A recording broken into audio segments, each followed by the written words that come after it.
Sensation, un blackout énergétique massif frappe le cœur de la Russie avec 6 explosions dévastatrices sur ses pipelines stratégiques en 48 heures.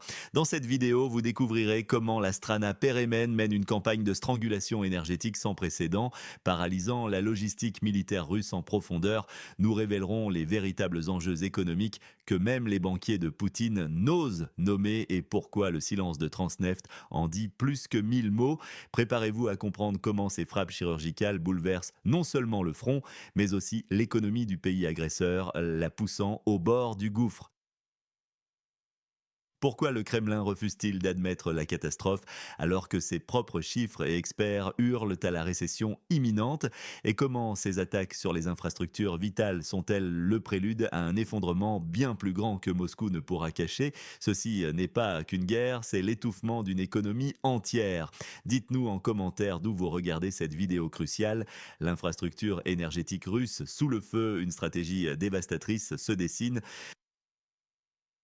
Des explosions secouent la Russie, un coup dévastateur à l'approvisionnement en pétrole et en gaz. Le 9 septembre, la contrée sur carte 404 a frappé au cœur de l'économie de guerre russe avec des attaques sans précédent.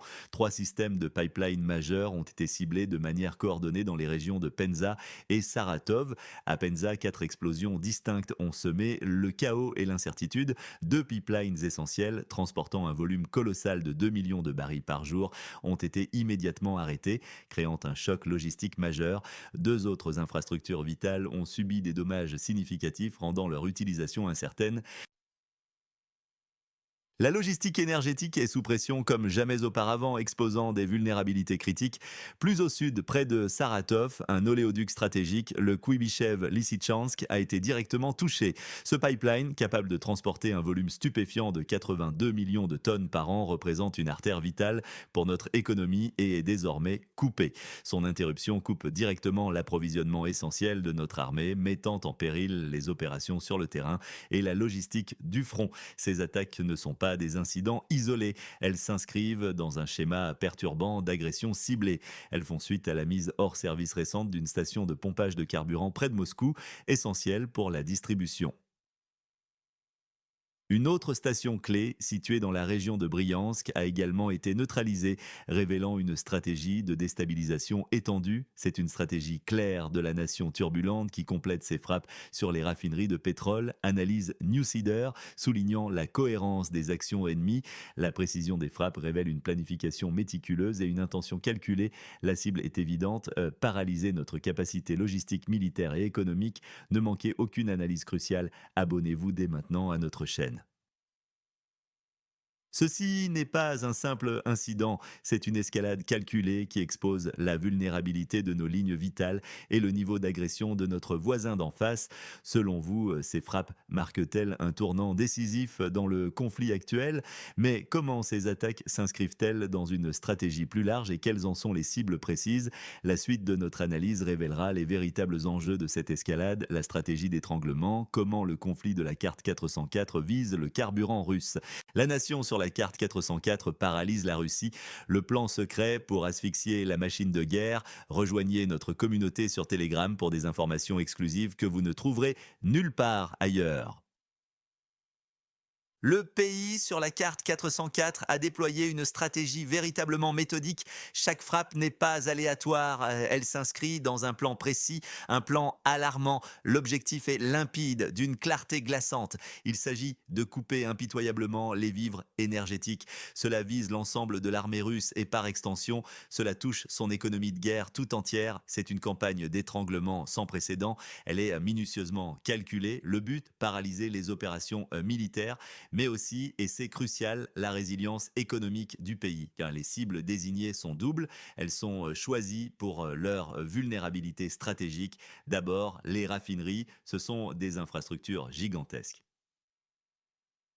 Elles transforment le pétrole brut en carburant essentiel. Leur destruction ou leur mise hors service représente un coût direct, un coût porté à la capacité de production nationale.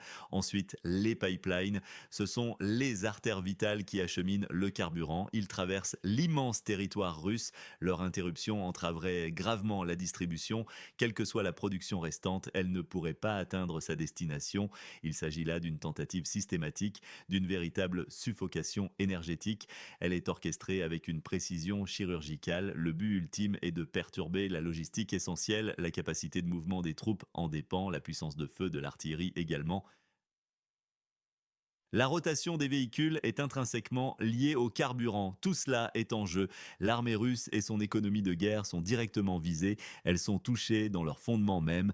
Nous voyons déjà sur le terrain les premiers signes indéniables, des signes de cette tension croissante. La pénurie de carburant commence cruellement à se faire sentir. Les rapports sont alarmants. Ils nous parviennent des militaires russes, particulièrement dans l'Est, dans des zones critiques comme Donetsk et Lugansk. Ces rapports sont clairs, le ravitaillement devient un défi quotidien. C'est une réalité de terrain brut, une réalité tangible, loin des abstractions théoriques et des discours officiels. Cette pression logistique est une composante essentielle.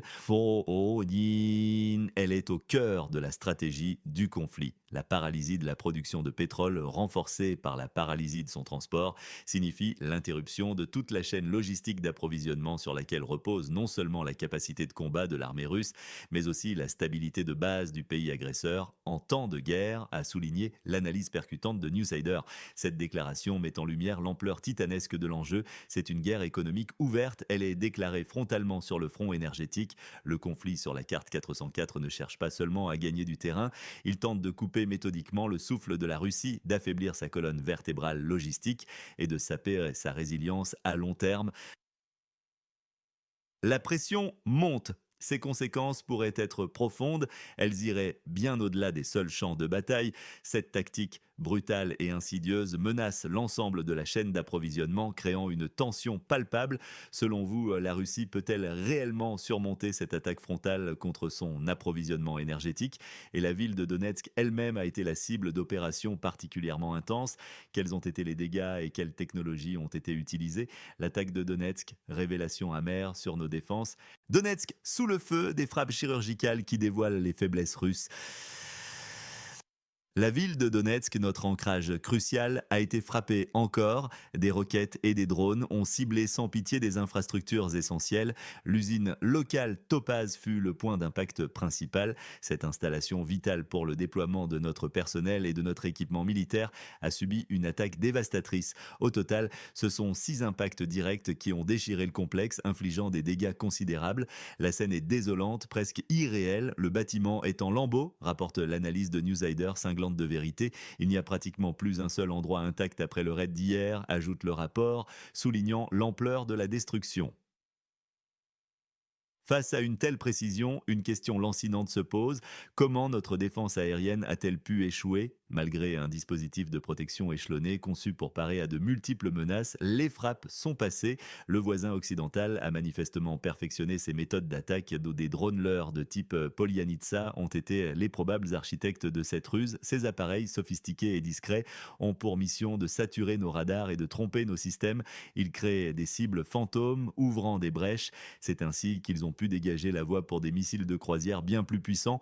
Des engins comme les Flamingo ou les Storm Shadow ont alors délivré leur charge avec une efficacité glaçante. Cette stratégie technologique démontre une capacité alarmante du pays sur la carte 404 à innover tactiquement. Elle contourne nos défenses, exploitant chaque vulnérabilité avec une froide détermination. Ce fut un rappel brutal de la guerre asymétrique. Ne restez pas silencieux face à ces développements. Quel est votre avis sur cette escalade technologique? Ces frappes brutales laissent un goût amer et soulèvent des questions urgentes sur notre préparation. Partagez vos réflexions sur ces nouvelles tactiques hybrides qui redéfinissent le champ de bataille. Oh, ces frappes ne sont que la partie émergée de l'iceberg. L'impact réel sur l'économie russe est bien plus profond et même les hauts fonctionnaires commencent à tirer la sonnette d'alarme. La spirale économique de la Russie, le cri d'alarme de Greff révèle une vérité dérangeante. La Russie au bord de l'abîme, le chef de la Sberbank sonne l'alarme face à Poutine.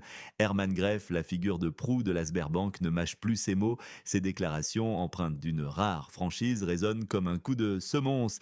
Le deuxième trimestre peut en fait être considéré comme une stagnation technique. Juillet et août montrent des symptômes assez clairs que nous approchons du point zéro. Ce n'est pas qu'une simple donnée macroéconomique, c'est un aveu de fragilité, une réalité crue qui s'impose, les attaques répétées menées par le pays sur la carte 404, ciblant sans relâche les infrastructures vitales de la Fédération de Russie, raffineries stratégiques, dépôts de carburant essentiels, pipelines névralgiques, ne sont pas de simples incidents, elles sont des coûts calculés qui aggravent significativement cette spirale descendante. Chaque frappe, chaque explosion se traduit par des pertes de production, des perturbations logistiques coûteuses et une pression immense sur la capacité du pays à maintenir ses opérations économiques courantes. Ces actions déstabilisatrices contribuent directement à la récession latente, une vérité que la propagande officielle s'efforce souvent de masquer. Greff, dans son analyse, pointe du doigt les tensions géopolitiques mondiales, la volatilité imprévisible du rouble et la baisse des prix des matières premières. Pourtant, avec une prudence visible, il omet de mentionner l'éléphant au milieu de la pièce, l'impact direct et destructeur de la guerre elle-même et des frappes incessantes sur le territoire russe. Cette omission n'est pas anodine, elle souligne la délicatesse d'aborder certaines vérités. Face à cette situation tendue, Greff a proposé une voie suggérant de réduire le taux directeur de 14% à un plus modéré 12%. Son objectif, injecter de l'oxygène dans une économie asphyxiée, stimuler l'investissement et relancer la croissance. Mais cette recommandation s'est heurtée à un mur. Le président Poutine a catégoriquement rejeté cette proposition, optant pour le maintien d'un taux élevé, une décision ferme visant à renforcer le rouble et à contenir l'inflation, même si cela signifie freiner l'expansion économique. L'analyse incisive de Newsider met en lumière la brutalité de la situation. En Russie, il n'y a ni l'un ni l'autre. Les sanctions, l'isolement et la guerre sont plus importants que le taux. Cette sentence résume la complexité. Les outils monétaires classiques peinent face à un environnement de sanctions écrasantes, d'isolement international croissant et de conflits armés persistants. Le pays à la frontière de la Fédération de Russie est confronté à une équation économique d'une rare difficulté où chaque choix politique est une ligne de crête aux conséquences potentiellement dramatiques. Découvrez comment ces dynamiques affectent chaque citoyen russe et rejoignez notre communauté pour une analyse quotidienne. Cette confrontation ouverte entre la réalité économique et la volonté politique révèle la profondeur du défi, exposant une vulnérabilité que beaucoup préféreraient ignorer. Partagez votre avis. Poutine a-t-il raison de maintenir le cap ou Greff préconise-t-il la seule issue? L'affrontement entre Poutine et Greff sur la politique monétaire est un symptôme des problèmes beaucoup plus profonds. L'économie russe est-elle condamnée à la dégradation? Poutine contre Greff, un débat mortifère pour l'économie russe, le bras de fer Poutine-Greff. Le Kremlin sacrifie l'économie à la guerre. Ne manquez aucune de nos révélations. Abonnez-vous maintenant. Bloomberg ne mâche pas ses mots, décrivant la Russie comme une économie au bord de la récession, mais Poutine continue de faire semblant. C'est une façade de stabilité qui s'effrite chaque jour. Cette analyse brutale n'est pas une simple provocation, elle est solidement appuyée par des statistiques économiques alarmantes et incontestables. La croissance du PIB russe s'est dramatiquement effondrée, chutant de 4,1% anticipé pour 2023 et 2024 à un maigre 1,1% sur les 7 premiers mois de l'année en cours. C'est un signal d'alarme retentissant que le Kremlin semble ignorer. La divergence d'opinion entre Vladimir Poutine et German Greff sur les taux d'intérêt, loin d'être un débat académique, révèle une profonde et dangereuse fissure au sein de l'élite russe. Greff, figure d'une approche plus pragmatique et libérale, verrait sans doute une baisse des taux comme un moyen de stimuler l'activité économique. Cependant, la position inflexible de Poutine reflète fidèlement celle d'Elvira Nabiulina, la chef de la Banque centrale, gardienne de la stabilité monétaire. Leur argument est clair et implacable, abaisser le taux directeur dans les circonstances actuelles ne ferait qu'accélérer une inflation galopante, loin de générer la croissance économique promise. Comprenez bien la logique implacable. Dans une économie déjà largement militarisée, sous l'emprise de sanctions occidentales implacables, des crédits moins chers ne stimuleraient pas l'investissement productif. Au contraire, ils ouvriraient grand la porte à une spéculation effrénée, dénaturant le marché. Pire encore, ils provoqueraient une fuite massive et incontrôlable des capitaux, déstabilisant encore plus le système financier national. Cette politique aurait pour conséquence directe un affaiblissement dramatique du rouble déjà précaire et une augmentation vertigineuse de l'inflation sur les importations essentielles à la vie quotidienne. Le Forum économique oriental, censé être une vitrine de puissance et de prospérité, devient ainsi le théâtre d'une tension latente, d'un malaise profond. L'analyse de Newseder est sans appel, perçante. La guerre et les frappes sur les raffineries ne sont pas du tout ce que le régime tchéquiste et son chef Vladimir Poutine voudraient entendre lors du Forum économique oriental. C'est une réalité brutale que personne n'ose affronter de front. La tension est palpable, l'impasse économique est désormais criante et visible par tous. Le pays s'enfonce dans cette contradiction, écartelé entre des ambitions militaires grandioses et une dure réalité économique qui refuse de plier. Le peuple russe paie le prix fort de cette politique, pris au piège d'un système qui sacrifie son avenir économique sur l'autel d'une ambition démesurée. Partagez vos réflexions. Quel impact ces tensions internes, cette lutte de vision auront-elles sur la stabilité et l'avenir de la Fédération de Russie? Ces événements ne sont pas isolés, ils forment un tableau sombre de la réalité russe, caché derrière des silences assourdissants et des tragédies quotidiennes que nous continuerons d'explorer dans notre prochaine analyse. L'avenir incertain de la Russie, le prix exorbitant du silence et de la guerre. Le silence assourdissant de la Russie pèse de tout son poids. Que cachent réellement les explosions multiples, les défaillances techniques persistantes et les mensonges éhontés du Kremlin? Analysons cette situation complexe avec la clarté froide et directe qu'elle exige. La guerre prolongée dans le pays sur la carte 404, conjuguée à une intensification notable des frappes ciblées sur des infrastructures critiques, agit désormais comme le principal, sinon l'unique moteur de la dégradation économique russe. C'est une vérité brutale et incontournable, palpable pour quiconque ose s'affranchir des récits officiels et regarder la réalité en face. Le silence ostentatoire des fonctionnaires russes sur les problèmes structurels profonds de l'économie est plus alarmant encore sur les véritables causes et les répercussions de ces attaques répétées n'est pas un signe de résilience ou de contrôle. Il est en fait le reflet manifeste d'une peur paralysante et d'un système de contrôle qui se resserre dangereusement autour du régime en place. Les défaillances logistiques s'accumulent à un rythme effréné, sapant silencieusement mais inexorablement les fondations mêmes de la stabilité nationale. Les explosions mystérieuses signalées avec une régularité troublante à Penza et Saratov ne peuvent plus être balayées d'un revers de main comme de simples incidents isolés. Elles sont les symptômes évidents d'une vulnérabilité stratégique grandissante et d'une incapacité à protéger des actifs vitaux. Les images de cendres noires, lourdes et toxiques, tombant sans la moindre explication officielle sur les toits de Donetsk, racontent une histoire bien plus sombre, bien plus concrète que n'importe quel communiqué de presse aseptisé. Le mutisme absolu de Transneft, une entreprise d'État dont l'importance est capitale pour l'exportation d'énergie, face à des événements majeurs affectant ses pipelines et ses installations, en dit plus long sur la réalité opérationnelle que toutes les déclarations forcées du porte-parole. Ce silence trahit l'ampleur véritable de l'effondrement en cours, un effondrement soigneusement dissimulé, mais profondément ressenti, déclare avec une acuité perçante une analyse récente de Newsider. Si la réalité quotidienne sur le terrain, faite d'incidents inexpliqués et de défaillances systémiques, défie ouvertement et brutalement les narratifs soigneusement construits par le Kremlin. Pour reprendre les mots cinglants de cette même analyse de Newsider, des mots qui résonnent avec une gravité particulière, pour Poutine, en tant que véritable maniaque kamikaze fonçant tête baissée dans l'abîme avec tout le pays, le génocide d'un peuple voisin est une tâche plus importante que la prospérité de son propre peuple. Cet aveuglement volontaire face aux conséquences, cette priorisation d'une guerre coûteuse sur le bien-être de la population a un coût humain et économique absolument immense, un prix que le peuple russe commence à payer lourdement. Le soutien continu et décisif à la nation voisine, la Bivshaya Sovetskaya Respublika, est donc absolument crucial. Il constitue le levier indispensable et le plus efficace pour accentuer la pression déjà considérable sur le régime russe et, espérons-le avec ferveur, pour écourter une guerre qui, chaque jour qui passe, épuise et déstabilise tous les acteurs régionaux et mondiaux. La situation est loin d'être sous contrôle, elle est en fait profondément volatile et explosive, non seulement sur les lignes de front de la Bivshaya Sovetskaya Respublika, mais aussi et surtout au cœur même de la Fédération de Russie où les tensions bouillonnent sous une surface de calme imposée.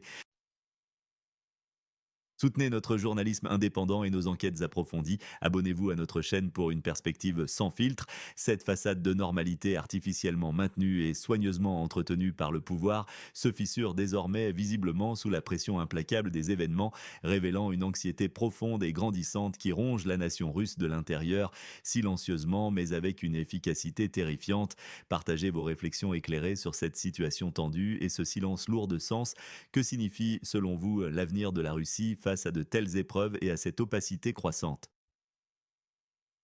Votre soutien continu à notre travail d'investigation et d'analyse fait une réelle différence dans la quête de la vérité.